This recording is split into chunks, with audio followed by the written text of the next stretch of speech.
Okay, we're walking out the door to go to the beach.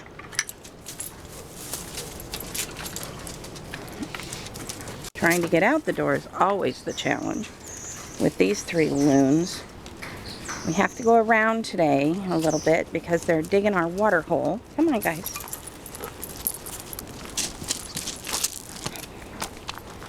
And Daisy pulls like she's on a 3-mule team. And this is the path we follow to get to the water. Of course, we have a lot of zigzag dogs and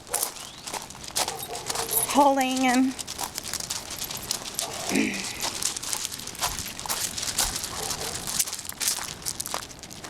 move it along, people.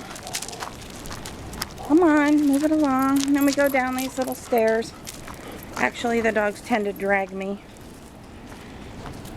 Come on, people. Come on, Doggenheimers. Bear, really? Okay. Bear slipped out of his collar. So we're just going to let him meander for a minute till we get through here. And we go through this little pathway. Bear, come back. It is between people's houses, so we try to be a little quiet. Then we go down these stairs. Hold on while I do that. Bear, come back. I know, you're seeing the wall and the stairs. My knee's still bothering me, so. Whew. Oh, good. And then we have a poop on the trail. Well, we're going to pause this and we'll restart in a minute.